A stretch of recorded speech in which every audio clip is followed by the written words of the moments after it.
Let's take a moment and talk about poor performance, poor performers. We've all worked with people over time that have not performed to a level of capability. In fact, they might be very good at doing some things, but not others. So why is that? Well, the good news is there's only 4 reasons for poor performance. Reason number 1 is they can't do the work. Reason number 2 is they don't know how to do the work. Reason number 3 is they're being stopped from doing the work. Reason number 4 is they refuse to do the work. Let me go back in a bit more detail. Number 1, they can't do the work. What we're talking about is a square peg in a round hole, and we've all met people like that.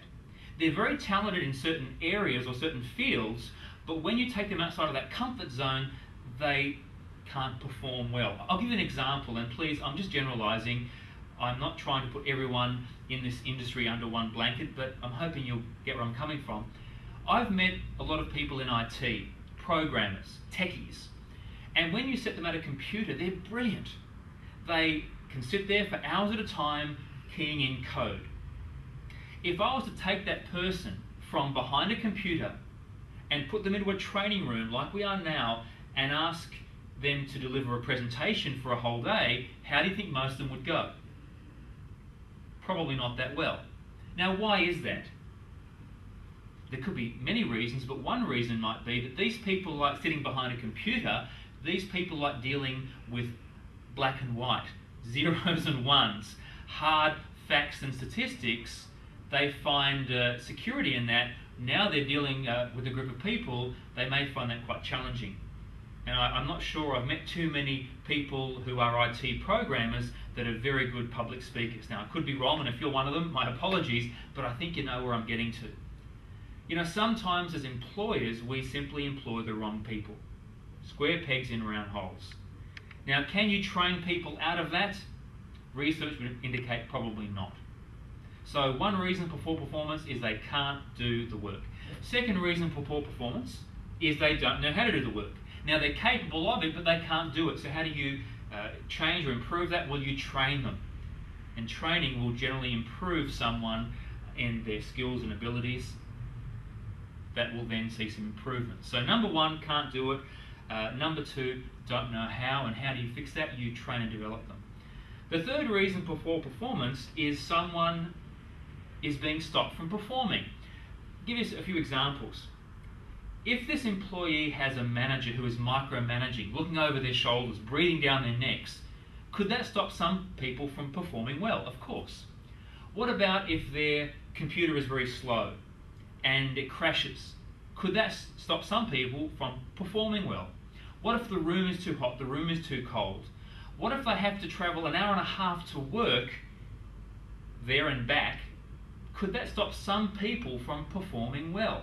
So my point being, perhaps one of the reasons staff perform poorly or not to our standards is that they can do the work, but something is stopping them. And what I've discovered over the years is often it's a manager's problem or responsibility. In other words, the manager is either under-managing or over-managing or stopping that person from doing a good job. How do you change that? Well, you change what's causing the problem. Take that manager back a step or 2. Provide them the right equipment. Give them directions, and generally you'll see some improvement. The fourth reason for poor performance is behavioural. There's an attitudinal problem, and that's the hardest to fix. So you've got to figure out, why is this person behaving this way? Why do they have this attitude? Consider this for a moment. Perhaps the reason the person has the attitude in the first place is because of one of the first 3 steps. Maybe they have an attitude problem because they're just not cut out for the work. And the reason they're giving you lip or they're not performing the work is they just don't like it. They're not cut out for it. Or number 2, maybe the reason they're giving you some behavioural issues is because you haven't trained them properly. Or number 3, the reason they're giving you behavioural issues is because something is stopping them from performing poorly. Now think about it. Someone is sitting at a desk, their computer keeps crashing hour after hour. And they keep asking, can I please have my computer fixed?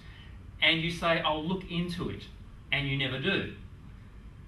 Now, Do you reckon that employee is going to start to have some behavioural issues after a while if you don't fix their computer? I think you know where I'm coming from.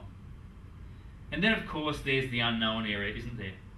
They're the individuals who just have behavioural issues. There's nothing else that you can equate to the problem. They've got the right equipment, you're managing the right way, everything's right, but they've just got some behavioural issues. And of course, during our managing performance and behaviour program, we help you to address some of those more psychological needs and assessments. So take that away from this session.